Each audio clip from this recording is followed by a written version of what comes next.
valmis, ma loodan, et meil teised on ka valmis. Et kuna ettekannet alustan mina, siis ma hakkangi kohe jagama.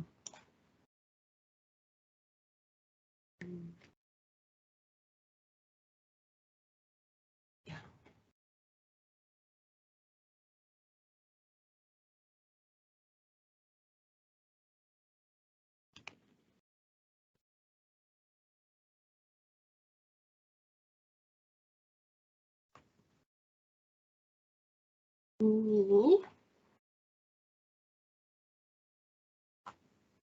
Kas on näha? Ja sul on see sellises vaates meil näha, et kus me näeme nii sinu töölauda kui ka seda esitlust. Nii on parem, nüüd on väga hea. Vabandust, mul on nüüd juba järgmine slaid ees. Et tere siis minu poolt, mina olen Eva-Ingrid Rõõm, olen keskkonnaekspert Keskkonnainvesteeringute Keskusest ja meil on siin täna 3 peale selline suurepärane võimalus rääkida energia kliimakavade eesmärkidest, meetmetest, mõõdikutest ja andmetest. Mina teen siis otsa lahti sellega, et räägin üldisest põhimõttest, et kuidas neid energia kliimakavasid võiks koostada ja miks neid meetmeid ja mõõdikuid vaja on. Ja Marten Saareoks ja Matli Linder pärast räägivad sellest, kuidas erinevate andmete kättesaadavus meil siin tegelikkuses on, kui lihtne on neid kätte saada ja kuidas neid saaks siis energia kliimakavade koostamisel ära kasutada. Päris algusest alustada nende jaoks, kes veel ei ole hakanud energia kliimakavasid koostama, siis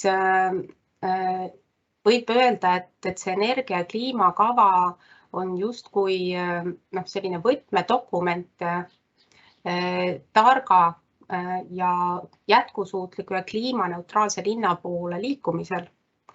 Ja nagu Kristi Klaas oma ettekandes rääkis, et roheline kokkulepe on selline üldine ja erinevaid osapooli kaasav ja erinevaid valdkondi kaasav tegevusraamistik sellise jätkusuutliku ringmajandava majandusmudeli poole liikumisel, siis põhimõtteliselt see energia ja kliimakava peaks olema oma ülesehituselt samasugune. Ta peaks olema valdkondade ülene ja oma tegevustes lõimitud eri valdkondade vahel, nii et tekiks siis selline jätkusuutlikkuse ja kliimaneutraalsuse mõistes selline visiooni tegevustik meile, mida olekski võimalik kohe rakendama hakata.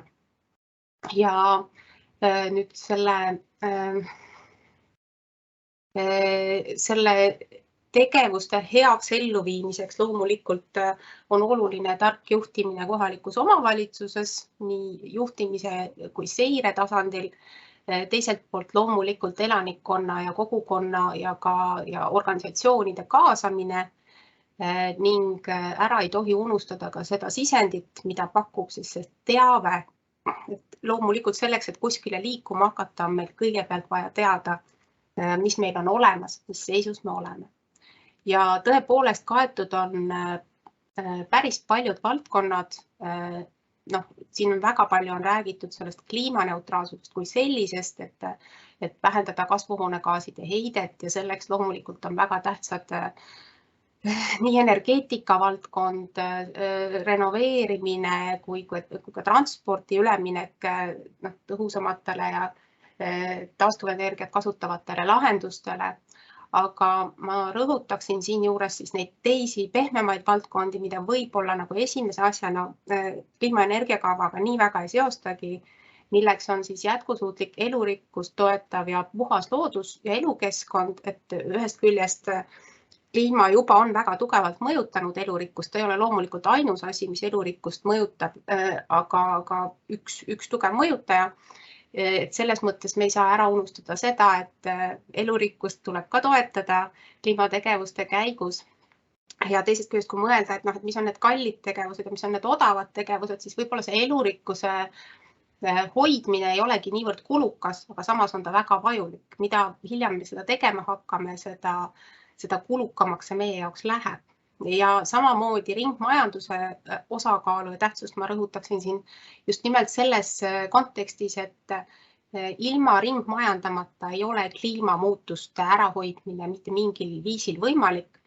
Et me peame oma nii-öelda tarbimiskäitumist ja ka tootmist väga tugevalt muutma selleks, et üldse kliimamuutustele mõistlikult vastu seista. Ja kui nüüd rääkida sellest kliimaenergiakava koostamisest, siis ma räägin eelkõige siis sellest KIK-i meetme raames läbi viidud meetmest, mis kokku siis hõlmab päris suurt osa omavalitsusi, et kuigi neid toetusi anti välja ainult 10, siis omavalitsusi koos linnadega, kes selle toetuse said, oli tegelikult kokku 35, kui ma ei eksi. Nii et seal oli päris suur hulk osapooli. Muidugi peab ütlema, et Eestis on veel väga palju omavalitsusi, kes võiksid seda hakata koostama, aga mida me selle kliimaenergiakava määruse ja siis selle põhimõtete väljatöötamisel tegime, oli see, et me andsime sellise soovitusliku raamistiku, et mida see siis peaks hõlmama täpsemalt, et missuguseid näitajaid tuleks jälgida, mille kohta tuleks ülevaade saada ja mida siis edaspidi saaks kasutada nii-öelda selle alusplaanina, et me teeme endale ühe ülevaate ära ja siis hakkame sealt edasi liikuma. Et sellise soovitusliku kava me siis koostasime. Ja mida siia juurde veel öelda on see, et jah, see kava peaks olema kohe sidustatud kõigi oluliste valdkondade tegevuskavade arengudokumentidega, et tekiks selline aktiivne kava, et hakatakse koos muude valdkondlike tegevustega kohe ellu viima, et ta ei jääks kuskile sahtlinurka vedelema. Ja ma jälle rõhutaksin seda, et selleks, et kuskile poole liikuda, tekkivate tegevuste jälgimiseks on vaja tegevusplaani ja ka näitajaid ehk mõõdikuid, mille kaudu tegevuste tulemuslikkust kas iga aasta või mõne aasta tagant jälgitakse. Ehk siis on vaja teostada ka seiret pärast nende tulemuste üle, mis me oleme saavutanud. Ja loomulikult kava aja kaasajastamine, ajakohastamine nagu iga arengukava puhul või tegevuskava puhul, et peale seiret me korrigeerime oma vajadusi ja oma tulemusi. Ja see soovituslik kohalike omavalitsuste kliimaenergiakavade mudel on täiesti veebis kättesaadav, et isegi kui nüüd ei taotletud seda KIK-i meedet, siis meie soovitus on, et kasutage neid materjale, vaadake neile otsa ja võimalusel ühesõnaga kasutage neid alusena, mille pärast, sellepärast, et üle Eesti tekiksid võimalikult sarnased kliimaenergiakavad ja et meil oleks omavahel võimalik neid andmeid võrrelda, et meil tekiks selline ühtne, tugev alus, mille alusel siis seda kliimaenergiakava tegevustikku hakata ellu viima. Ja ma nüüd täpsemalt nendest näitajatest, mis meil sinna kliimaenergiakava kohta rääkima ei hakka, kuna neid on väga palju ja nendest täpsemalt räägivad siis Mart ja Madi juba, aga ma toon teile siis need valdkonnad välja, mille osas need näitajad paika said pandud, et siin oli kasvuhoonegaaside emissioon, energeetika, ehitised, liikuvus ja transport, riskide maandamine,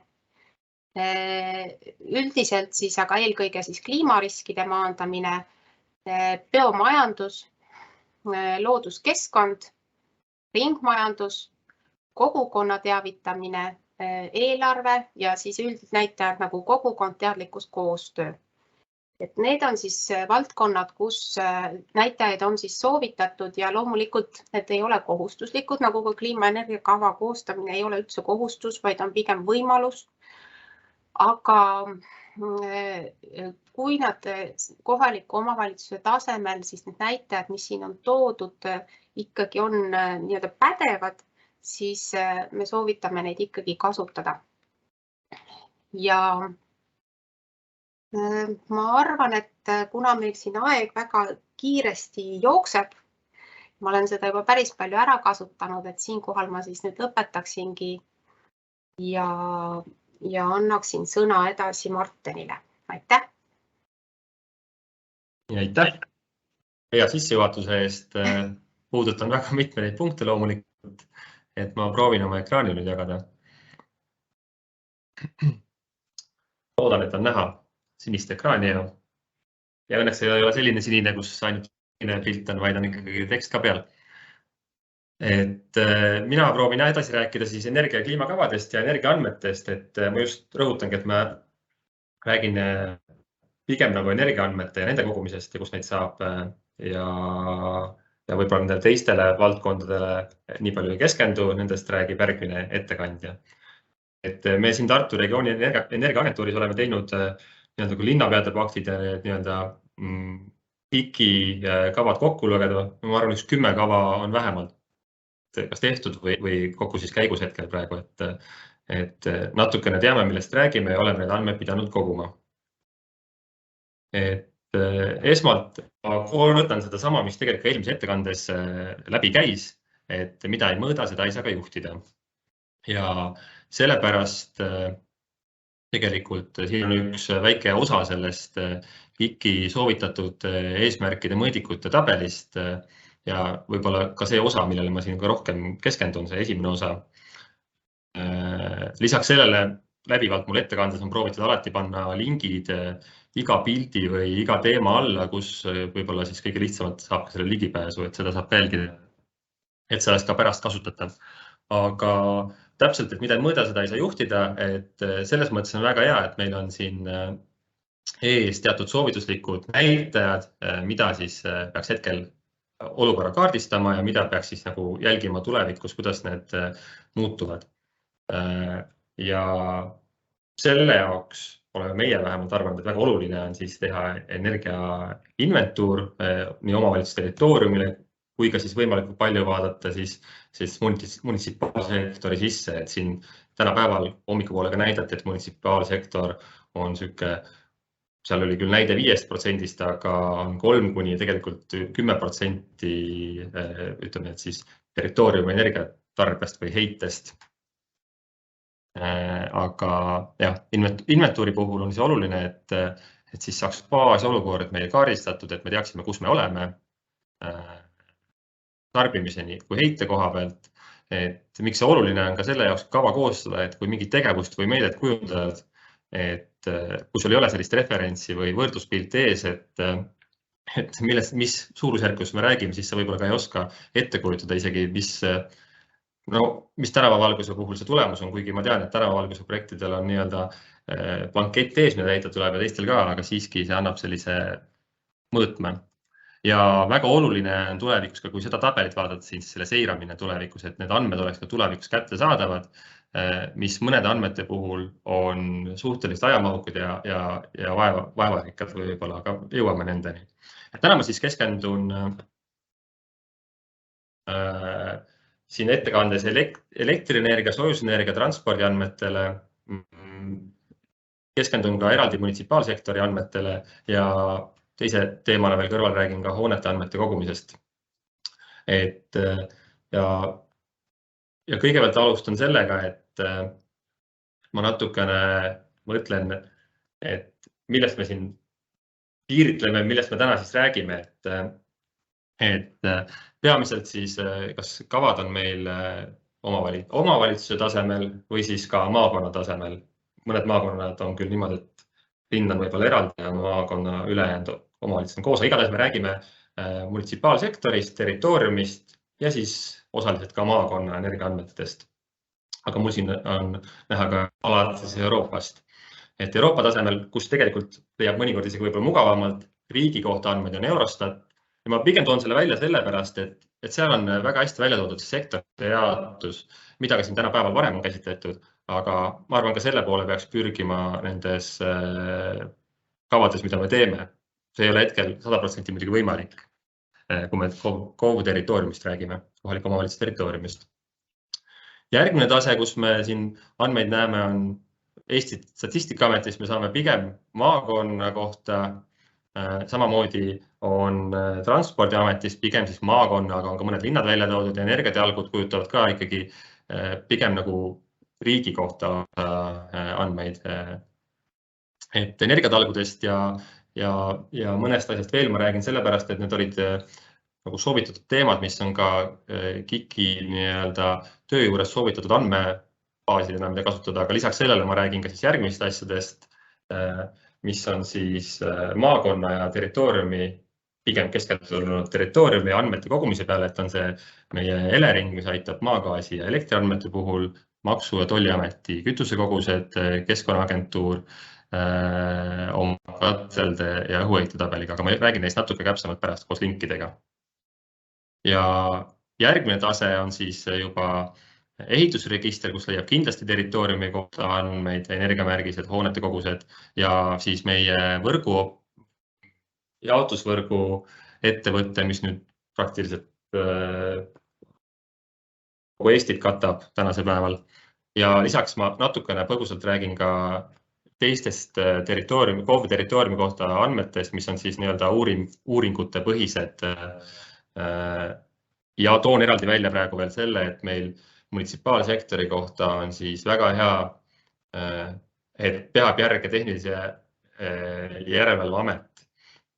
Ja lisan siia kõigile juurde, et need andmed, millest ma räägin, paljud, mis puudutavad territooriumit, tegelikult ei ole väga mugavalt kättesaadavad, aga teistpidi tasub öelda, ma loodan, et keegi saab mind juba parandada, kui ma midagi siin täna räägin, et andmebaasid on ikkagi siiski pidevas arengus, täiendamisel ja muutumises. Ma loodan, et keegi saab öelda, et see asi on juba kuskil olemas ja saab kätte ja nii edasi.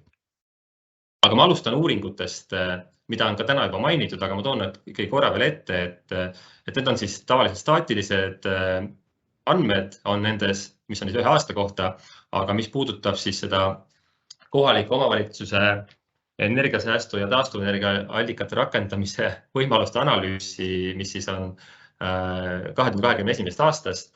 Et siis seal ma viitan kahele asjale, siin on link ka, kus sellele ligi saab MKM-i kodulehel on see, et seal on energiatarbimise ülevaade KOV-ide lõikes 2018. aasta kohta, elekter on 2019 seal ja seal on terve nimekiri, nagu mul siia ettegi toodud on, ülevaade andmebaasid ja andmeallikatest täpsemalt, kus midagi siis võiks leida. Hiljem jõuame, et miks võiks nendel asjadel mõelda.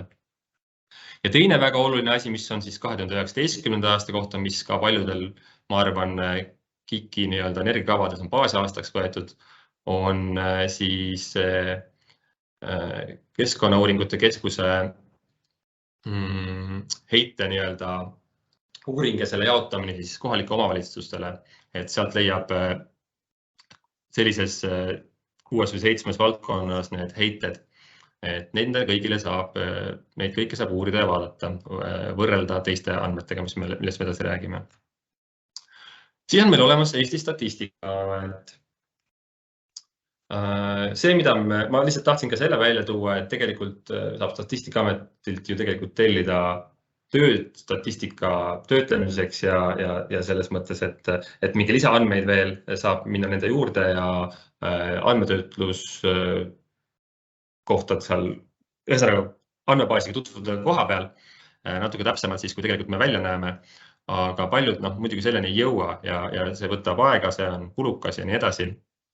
Et mis Statistikaameti puhul on, et just energiaandmete puhul, millest me siin räägime, KOV territoorium, õnneks vahepeal küll ka maakond, et siis me nagu selle omavalitsustaseme andmeid kahjuks ei ole leidnud.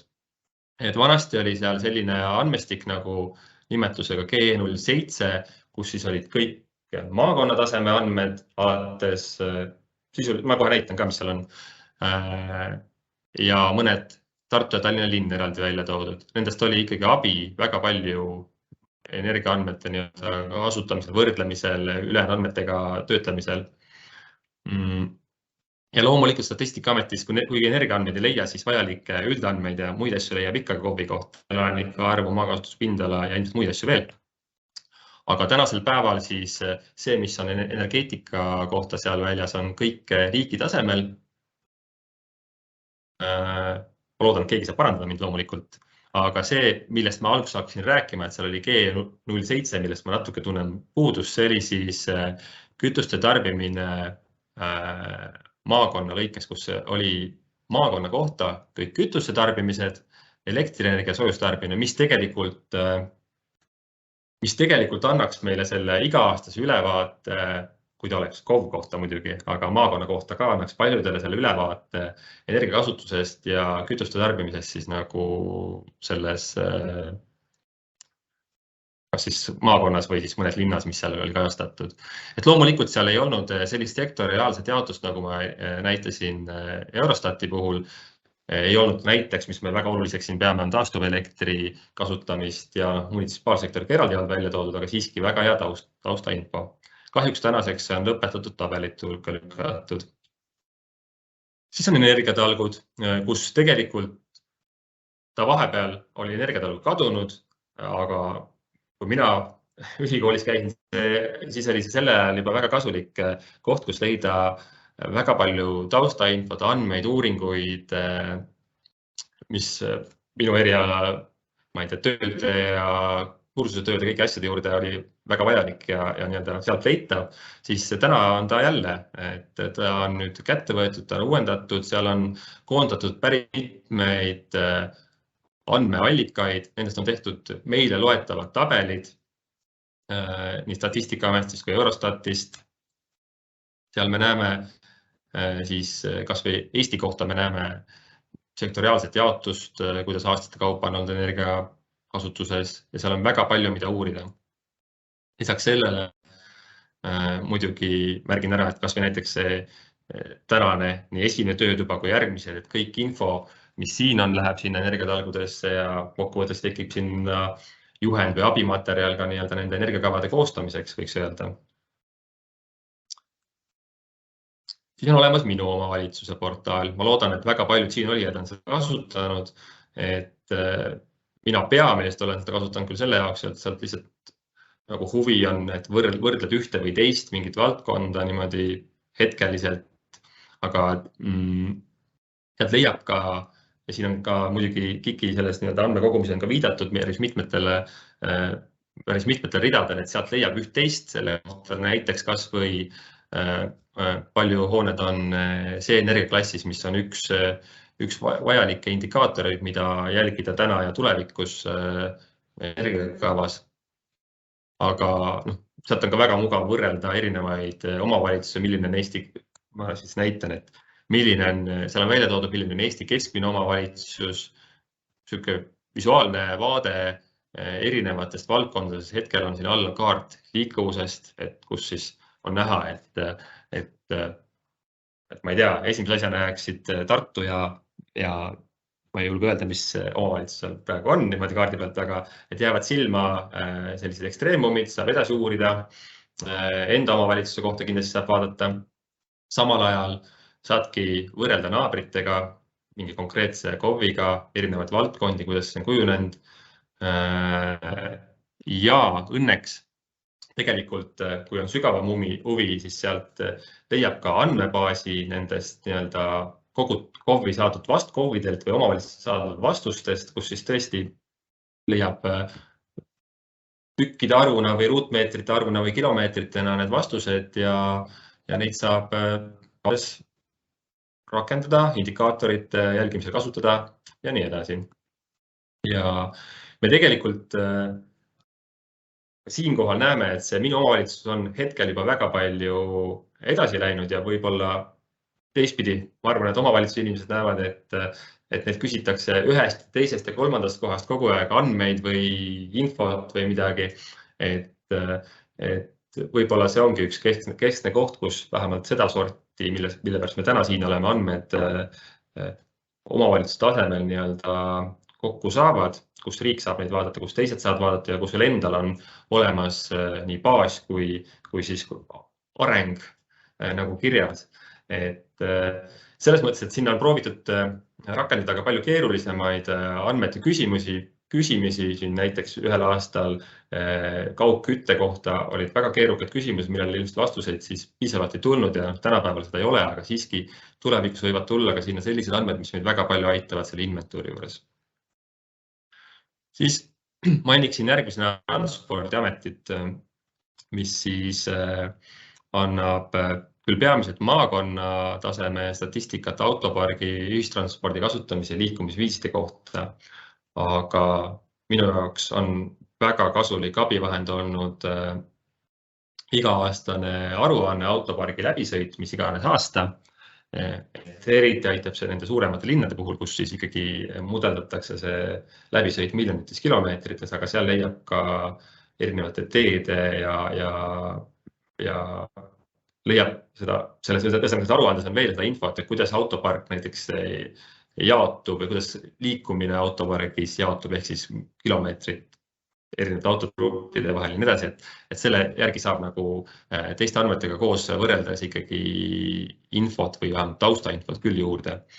Ja lisaks sellele on Maanteeametil terve, ma ütleks, et statistikaportaal, kus leiab liiklusõnnetuste statistikast kuni sõidukite statistikani ja liikuvuse statistikani, et seal tegelikult ringi käies sisuliselt saab võtta terve nimekirja autodest, mis on küll mitte numbrimärgiga, aga sisuliselt, et mis kütustega, mis võimsustega vist on nii-öelda sinu, ma ei tea, omavalitsuse registris. Nii täpseks meil pole tihtipeale vajagi minna muidugi.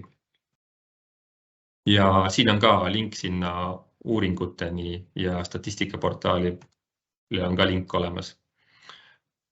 Aga nüüd ma jõuan nende energiaandmete andmebaasidele, mis meie töös tegelikult siiamaani on võib-olla kõige olulisemad olnud, kui me inventuuri koostame, aga kahjuks paradoks on see, et need pole just olnud siis võib-olla need avalikult kättesaadavad selles suhtes, et ei ole, et lähed kodulehele või nagu Maanteeameti eelmisel lehel nägid, et lähed statistika lehele ja kohe sul andmed käes.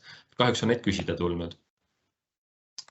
Et elektrienergias, siin on, ma pikalt ei räägi, aga põhimõttelist me oleme nii Eleringist kui Elektrilevist erinevate tööde või uuringute käigus saanud päris erinevad andmeid ja siin on vähemalt need mõtted, mida saab küsida. Et tegelikult tarbimis- ja tootmise andmed saab Eleringist alati kätte oma territooriumi kohta. Elektrilevist oleme saanud ka natuke täpsemal kujul andmeid, mis puudutab taastuvenergia tootmist ja jaotust juriidilise isiku ja koduklientide vahel ja nii edasi. Soojusenergias nüüd oleme selles mõttes jõudnud heale tasemele, et seal ka Eleringist leiab sellise, kus on just palju maagaasi kasutust ja maagaasi roll on oluline energia kasutus energiakavas. Et siis tõesti sealt saab maagaasi kasutuse kohta andmed nüüd, ma tea, paar aastat või niimoodi on saanud. Ja on meile väga kasulikuks abivahendiks olnud Keskkonnaagentuuri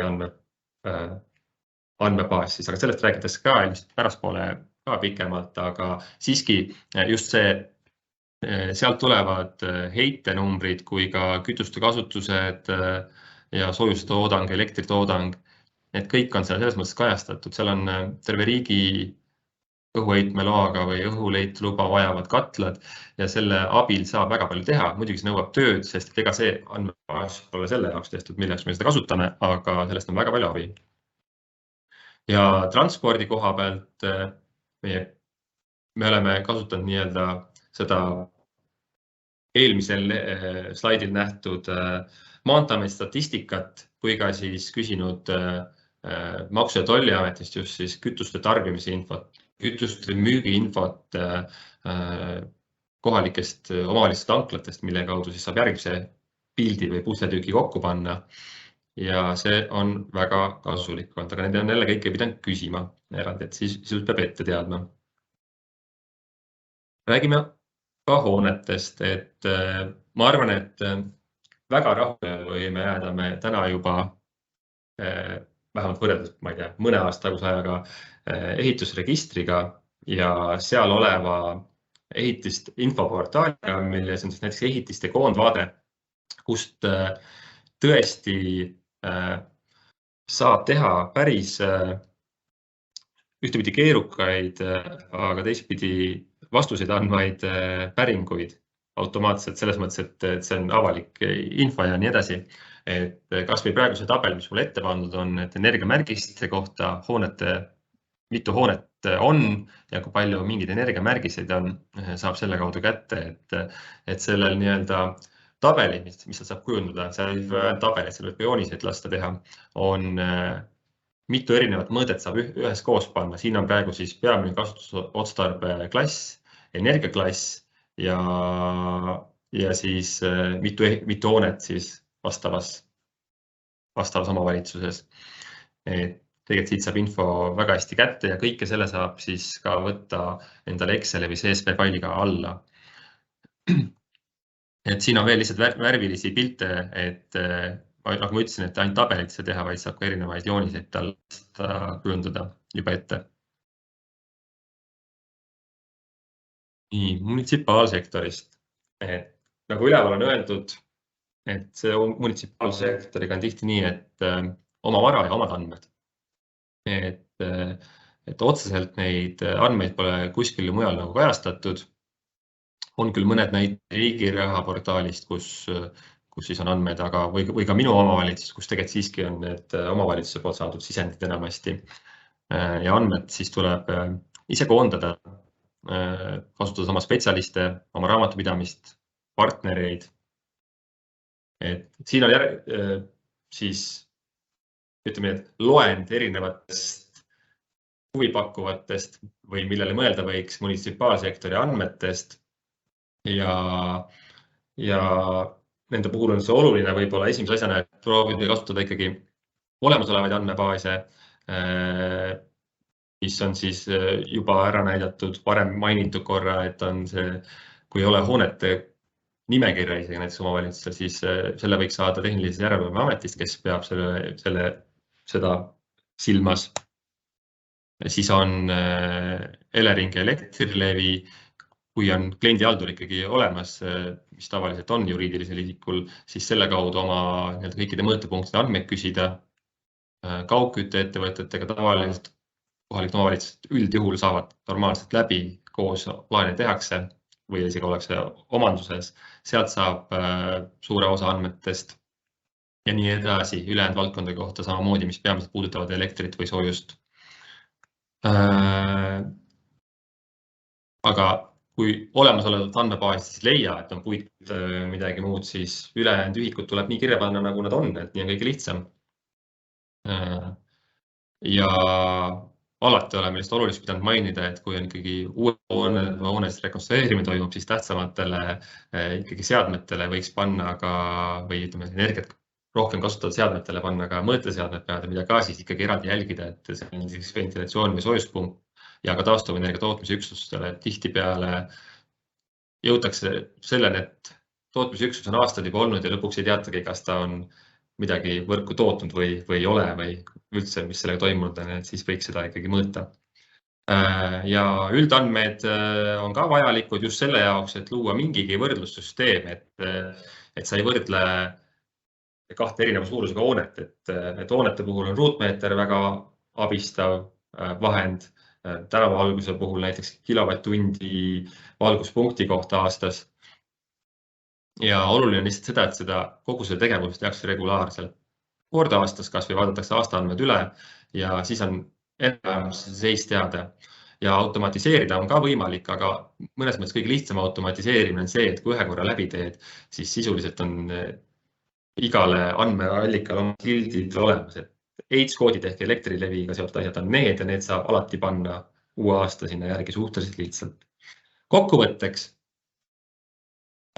kliimakava koostamisega hiljem omavalitsuse kava seiramiseks on andmete kättesaamine ja töötlemine veel komplitseeritud natukene. Just sellepärast, et need kohaliku territooriumi kohta käivad andmed pole avalikult kättesaadavad, et sisuliselt on vajalik päring või teabenõue ja on vaja ette teada, mida sa küsid või siis vastasel korral, mida me oleme mitmekordselt läbi teinud, ajakulu läbirääkimist, mis sealt üldse on võimalik leida ja siis andmetöötluse maksumus ka sinna juurde veel. Ja teine asi on siis see, et kas meil sellest kättesaadavate andmete detailsusest piisab, et selle ma jätangi selles mõttes küsimusega, et meil on nii, et mõnes valdkonnas on sellega päris hästi ja ütleme, et Elektrilevist saadud andmed meid on väga palju edasi aidanud, mõnes teises võib-olla vähem. Ja andmetöötluse aegenõude, ma ennem juba tõin välja selle Keskkonnaagentuuri väga vajaliku ja abistava andmebaasi, aga lihtsalt sellega on võib-olla keskmisel Exceli kasutajal natuke keeruline filtreerida ja leida. Munitsipaalsektor. Tänasel päeval enamasti seiramiseks pole neid süsteeme loodud, ei teata enda olukorda, teatakse, et ühes majas on audit ja kuskil on veel midagi, ainult raamatupidamist võib-olla nad tulevad kokku. Et sellega ma ütlengi lihtsalt võib-olla lohutuseks seda, et esimene kord on keeruline, edaspidi on lihtsam, et kui ühe korra on need hooned koos ja tänavalgus mõõtepunktide arv koos, siis edasi on lihtsam. Soovitused KOV territooriumi ja riiklike andmete kogumiseks, et me ütleme, et minimaalselt võib-olla siis vajalik on meil aastakaupa energiaandmed ja heide territooriumi kohta. No, kui meil energiaandmed on olemas, siis ma lihtsalt toon selle kasti siia paremale poole kõrvale, et siis heited sealt saab, ütleme nii, et sellisel kujul, nagu me täna tahame, et ei ole elutsükli põhine, me saame lihtsalt, on koefitsiendid juures. Aga mida oleks vaja, oleks see, et energiaandmed oleks koondatud ühte kohta. See võiks olla see Statistikaamet näiteks, mida ma seal ennem välja tõin. Või siis miks mitte energiatalgud, kus need andmed oleksid ja need just territooriumi kohta andmed, millega tulevikus edasi tegeleda. Või seal kõrval võiks olla või eraldi agregeeritud aastaandmed avalikult kättesaadavaks. Näiteks, et Eleringist ei peaks gaasi või elektrikasutuse andmeid eraldi küsima, vaid miks nad ei võiks siis parandada, kui kuskil need on kättesaadavad. Ka kohaliku omavalitsuse territooriumi kohta iga-aastaselt tuuaksegi välja, et sisuliselt väike statistikaportaal sinna selles mõttes kõrval, et see portaal kõlab suurelt, aga ma mõtlen lihtsalt Exceli tabel vähemalt siis, kus on meie omavalitsuse tellimus, siis selles mõttes vähemalt omavalitsuse taseme andmed koos. Sama kehtib siis näiteks ka Maksu- ja Tolliameti kohta, et kütuste müügiandmed võiksid kättesaadavad olla sealt ja ideaalis ka siis Keskkonnaagentuuri tabelist tulenevad heited ja võib-olla soojuse toodangud ja sellised asjad, kui jaotutana veel kaugkütte ja teiste erakatelde vahel, aga sinna poole see kõik võiks liikuda ja ma usun, et liigub ka. Tänan kuulamast, ma loodan, et ma jätsin teistele ka aega natukene järgmisele ettekandjale. Nii, aitäh, ilmselt küsimusi ei ole, et kas Madli on meil olemas?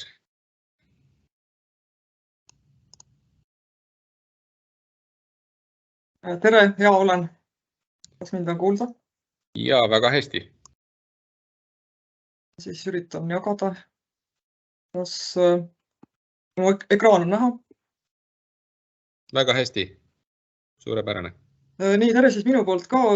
Mina olen siis Keskkonnaagentuurist, kus me siis tegeleme muu hulgas valdkonna ülese keskkonnaanalüüsiga ja räägiks siis keskenduks täna siis eelkõige looduse andmetele.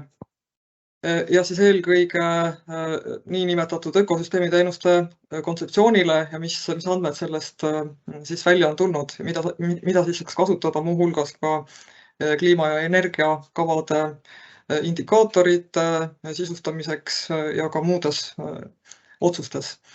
Ehk siis see kontseptsioon seisneb selles, et väärtustada ja ära kaardistada ja hinnata kõik loodusest pärinevad hüved ja nendega siis ka arvestama hakata. Ja see kontseptsioon siis hõlmab siis nii looduslikke ökosüsteeme kui ka sotsiaalmajanduslikke süsteeme, mis, nagu me teame, on siis omavahel väga tihedalt põimunud, sest inimene sõltub loodusest, samal ajal seda ka ise tugevalt mõjutades.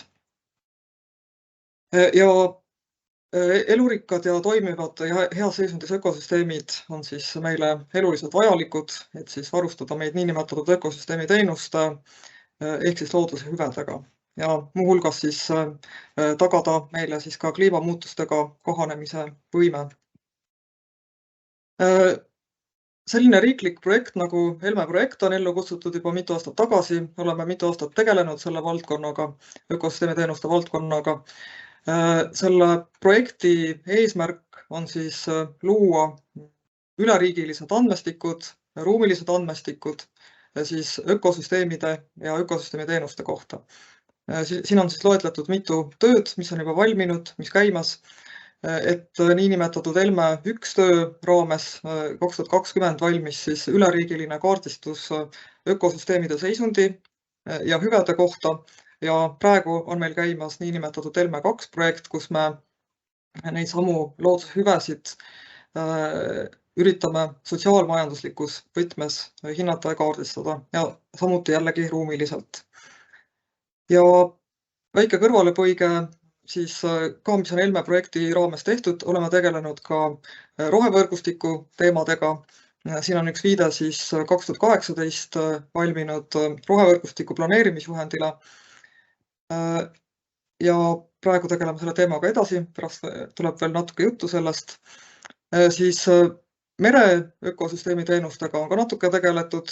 Siin on siis viide ühele portaalile, mis on siis Rahandusministeeriumi juhtimisel hallatav koostöös siis Tartu Ülikooli Mereinstituudiga. Siit leiab siis mere ökosüsteemi teenuste infot. Aga põhiline, millest siis täna rääkida tahaks, on siis maismaa ökosüsteemid ja hüved.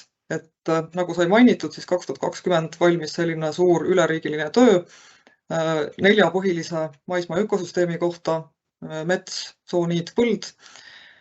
Selle tulemusel siis valmis 3 põhilist produkti: ökosüsteemide kaart, mida nimetame baaskaardiks, siis ökosüsteemide seisundi ja sidususe kaart ja siis hüvede kaardid.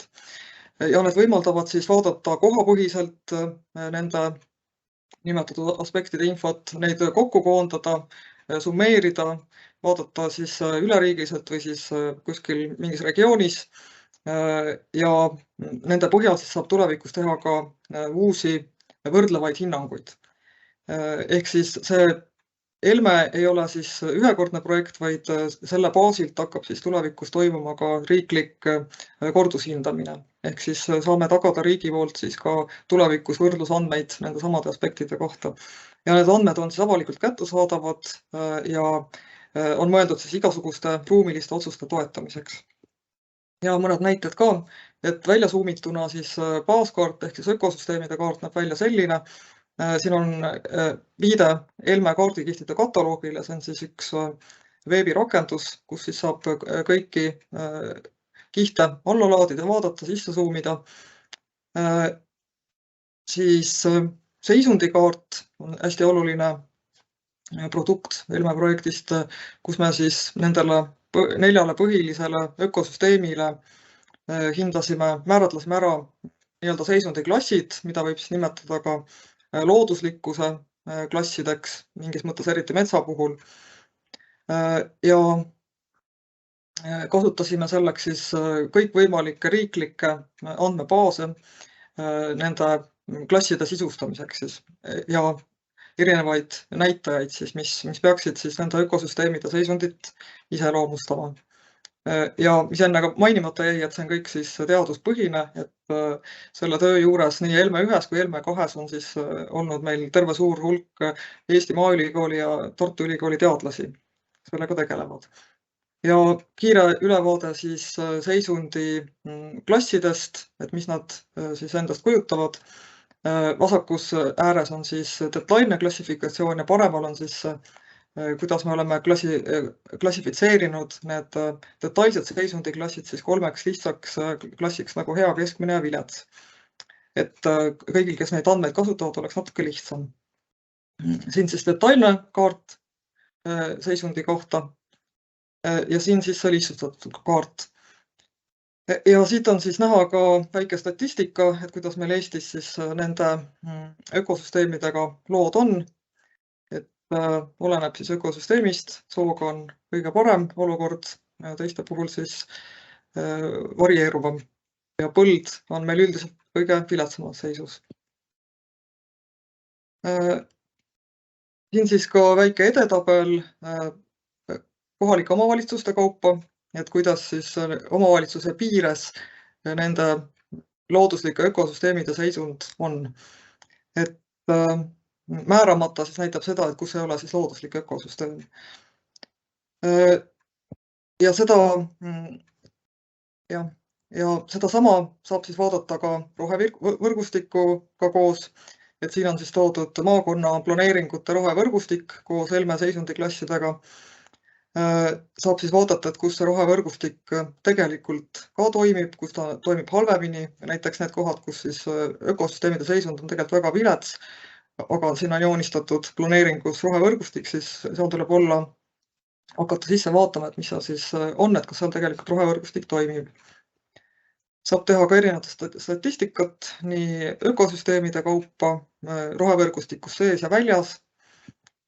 Ja siin ongi siis üks näide, samuti edetabel siis KOV-ide kaupa rohevõrgustikus. Et selle lähenemise me pakkusime välja ka minu omavalitsuse portaali jaoks.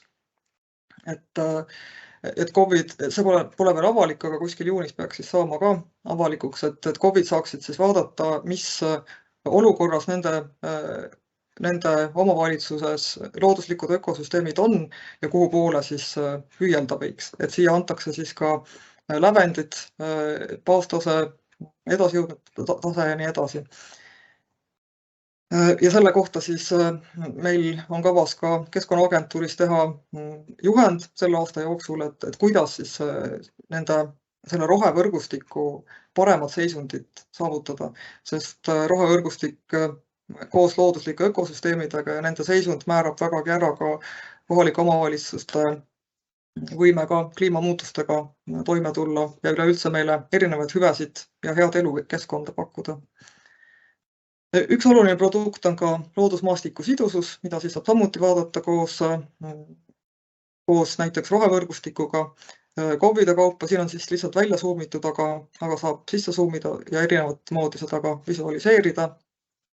See näitab siis, et kui ökoloogiliselt sidus on siis maastik.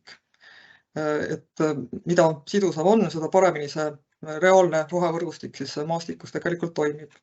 Ja seda paremas seisundis on siis meil ka looduslik ökosüsteem. Ja kui panna kokku seisund ja sidusus ja teha natuke ka statistikat, et siis on näha, et Eestis meil see olukord väga hea ei ole, et kokku ligi 1/3 Eesti pindalast looduslikest ökosüsteemidest on siis viletsa seisundi ja viletsa sidususega. Ja väljaspool rohevõrgustikku siis üle poole. Et siin annaks siis ka nii KOV-idel kui ka riigil päris palju ära teha. Saab siis vaadata ka muude andmestikega koos, et siin on siis pandud see seisundi ja sidususe kiht kokku rohevõrgustikuga ja siis kaitsealuste objektide nii-öelda puhvritega. Ja kes tahab lähemalt vaadata, siis selle kohta on ka olemas meil üks piloottöö Kiili vallast. Siin on selle link, kaardilugu. Ja see võimaldab siis ka vaadata, et kus siis tegelikkuses ka rohevõrgustikus või väljaspool seda siis mis seisundis ja mis sidususega siis need looduslikud kooslused on. Siis Kauris oleme teinud ka mitmeid muid abistavaid töövahendeid. Siin on näiteks meil üle-eestiline kiht ka selle kohta, kus on toimunud olulised maakatte muutused looduslikust tehislikuks. Ja siis selline kiht, kus on näha olulised taimkatte kõrguse muutused, et põhiliselt siis raiest tulenevad.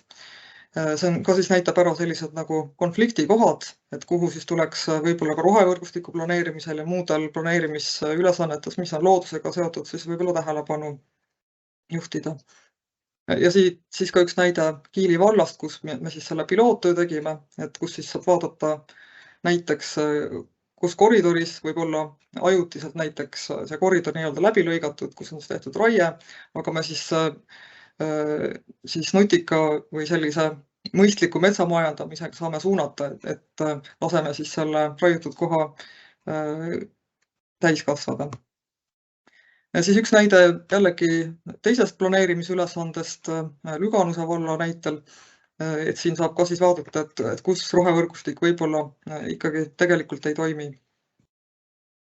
Ja üks teistmoodi planeerimisülesanne oli ühe teelõigu ehitus, et siit on siis näha, tumerohelised on siis hea seisundi ja sidususega alad ja siis mida punasem, seda halvem seisund sidusus. Et siin saab ka vaadata, ja tuleb jälgida, et edasiste tegevuste puhul siis neid kitsaid koridore, mis siin keskel ka näha on, et neid veel rohkem läbi ei lõigataks, et ikkagi tagada nende looduslike koosluste vaheline sidusus. Siis kõige suurem produkt Helme projektist oli ökosüsteemi teenuste kaardid. Siin on siis nii-öelda varustavad teenused loetletud, need on siis sellised teenused, mis on sellised käega katsutavad hüved loodusest. Seened, marjad, puit, jahiulukite liha ja nii edasi. Siis teine grupp ökosüsteemi teenuseid on nii-öelda reguleerivad ja säilitavad teenused. Need on siis niinimetatud baashüved, mis tagavadki meie elukeskkonna. Ja kolmas grupp on nii-öelda kultuuriteenused. Need on siis sellised hüved loodusest pärinevad, mis tagavad meie tervise, füüsilise heaolu, vaimse heaolu.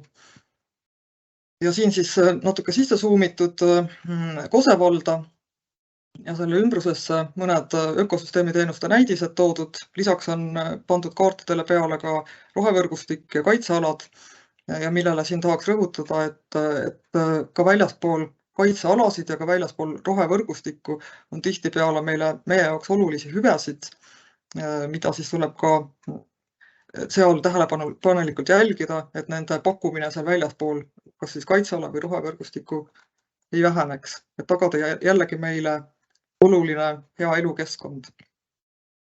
Ja natuke siis kliimasse nii-öelda sisse minnes rohkem, siis Helmes on olemas sellised kaardikihid, nagu siin on loetletud näiteks bioenergia potentsiaal puidu kujul, siis rohtse biomassi kujul, kütteturba kiht, siis tuule- ja päiksekihid ja siis, mis on hästi olulised, nii-öelda silmaga nähtamatud, on siis reguleerivad ja säilitavad teenused, puhverdavad teenused, nagu näiteks veevoogude reguleerimine, elupaikade pakkumine, mikrokliima ja globaalse kliimaregulatsiooni teenused. Ja globaalne kliimaregulatsioon ongi siis see, millest ka täna ka teistes ettekannetes on hästi palju juttu olnud, et kus siis põhiliselt on keskendutud ka nii-öelda heitele teistest valdkondadest. Et aga mina siis praegu võib-olla rõhutaks seda loodusliku komponendi valdkonda, kus on ka väga oluline süsiniku sidumine. Helmes on siis need kihid olemas, kui palju on süsinikuvaru mullas ja puitses biomassis, nii soos kui ka soos ja metsas. Selle põhjal siis saab ka teha väljavõtteid kas KOV-ide kaupa või siis kogu Eesti kohta teha mingeid üldkoondeid või siis ruumilisel kujul. Ja sealt saab siis kätte kogused ja sinna tegelikult saab panna otsa ka väga hästi rahanumbri, näiteks süsinikukvootide järgi. Et neid arvutusi me oleme juba teinud ka, et mis see süsinikuvaru meil näiteks mingi soos, looduslikus soos on ja kui palju on siis seotud ka biomassi. Et see on siis see aspekt, mis on ka hästi oluline, muutub järjest olulisemaks ka meil praeguse kliimapoliitika kontekstis ja arvestuses. Ja siis tooks veel välja põllumajandusliku aspekti, et mis Helmes tehti, siis hindasime ära põldude nii-öelda seisundi, vaatasime selle järgi, et kui palju on maastikuelemente mingitel põldudel ja nende lähedal ja heas seisundis looduslikke kooslusi nagu metsad ja niidud, pluss siis ka erinevad muud meetmed nagu mahepõllumajandus ja keskkonnasõbraliku majandamismeede ja siis tegime sellised kaardid, kus siis olid summeeritud need aspektid kõik kokku ja selle järgi siis see põld endale hindab. Et selle järgi siis saab vaadata ka kaardi pealt, et millised põllud tagavad paremini siis jätkusuutliku tegelikult põllumajanduse, tagavad sellise biotõrjeteenuse ehk siis loodusliku biotõrje, kus siis võib-olla peab vähem kemikaale kasutama. Ja mida siis ka tulevikus tahaks arvesse võtta, on siis nii-öelda väärtuslike põllumaade kihti, kus siis on näidatud siis muldade boniteedi järgi nii-öelda tootmispotentsiaal. Edelmes praegu on kasutusel see maastikuelementide põhine lähenemine. Ja see põllumajanduse ökosüsteemi lähenemine on siis juba ka kasutusel toetusskeemide kujundamisel sellise meetme puhul nagu ökosüsteemi teenuste säilitamine põllumaal.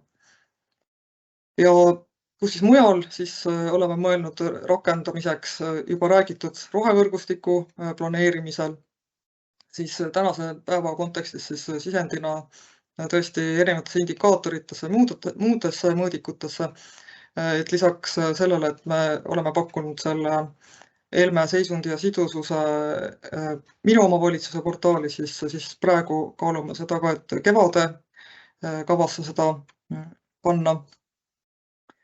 Ja siit korraks mainiks sellist, lisaks siis kevade kavale, mis on Eesti kohalik elurikkuse strateegia nii-öelda hõlmab seda, siis peame kindlasti silmas pidama ka Euroopa Liidu elurikkuse strateegiat, mille alamstrateegiaks on mullastrateegia, mille kohaselt siis selleks, et meie keskkond oleks jätkusuutlik, me peame siis järgima niinimetatud maahõive hierarhiat, ehk siis alustama maahõivet sealt, kus on loodus juba rikutud või kus enam loodust ei ole, ehk siis tehispindadest, ja siis järk-järgult alles, kui muud võimalust ei ole, siis liikuda looduslike ja paremas seisus koosluste peale. Ja siit üks näide ka, kus me seda natuke oleme üritanud rakendada, on selline valdkonnaülene analüüs, mis ei ole praegu veel avalik, pole veel valmis, aga mida me siis Kauris koostöös paljude muude ministeeriumitega oleme siin viimastel kuudel teinud, kus me panime siis kokku looduse nii-öelda piirangud ja inimtaristu piirangud. Ja siis vaatasime, et kus siis kõiki neid piiranguid arvestades võiks siis saada rajada tuuleparke. Et jagasime siis Eesti vastavalt piirangutele siis punasteks, oranžiteks, kollasteks ja rohelisteks tsoonideks. Ja maismaal siis. Et jäi küll rohelisi alasid ka järgi, et selline valdkonnaülene analüüs siis varsti on tulemas, aga siin need kollased kastid siis näitavad ka neid, kuhu võiks ka võib-olla saada tuuleparke rajada, aga seal tuleb siis seda korralikult kaaluda, aga kindlasti tuulepargid ja ka päiksepargid ei ole alati ka selle nii-öelda loodusliku maakasutusega ei pea alati vastuolus olema, et tihtipeale nad on ka võimaluseks, et näiteks need viletsa seisundi ja sidususega rohevõrgustiku alad, mida sai enne näidatud, et seal võib olla tuulepargi rajamine ka võimaluseks selle koosluse seisundit hoopiski parandada, võtta seal mingisugused taastamismeetmed kasutusele. Ja mis märksõnad siis tänasest võiks üles tulla, on looduslike ökosüsteemide hulk ja kindlasti seisund, ehk siis kui palju mingis KOV-is üleüldse looduslikke ökosüsteeme on ja mitte ainult see, vaid ka milline on enda seisund, et mida parem on seisund, seda rohkem pakuvad need ökosüsteemid meile erinevaid hüvesid ja ka kliimamuutustega kohanemise võimalust, sealhulgas siis rohevõrgustik, mis on siis midagi vahepealset siis inimmõjulise ala ja siis kaitsealade vahel. Siis oluline on siis ka tänasest ettekandest siis hüvede seisund, näiteks siis süsinikuvaru ja kasvuhoonegaaside vood, siis jätkusuutlik põllumajandusmaastik ja siis jätkusuutlik maakasutus, et kõikide nende märksõnade kohta siis me saaksime teile Kauris andmeid pakkuda ja siin on mõned lingid ka, et kus neid siis andmeid leiab ja alla saab laadida. Et me tegeleme praegu edasi Kauris ka nende andmete ja materjalide kasutajasõbralikumaks muutmisega, et praegu Helme kaardikihtide kataloogis on nad selliste toorkihtidena, et spetsialistid oskavad kindlasti neid kasutada, aga kindlasti sellist tõlgendamisruumi ja sellist interpretatsiooni on kindlasti veel sellega vaja edasi tegeleda ja me Keskkonnaagentuuris sellega tegeleme. Ja lühidalt oleks see siis minu poolt kõik.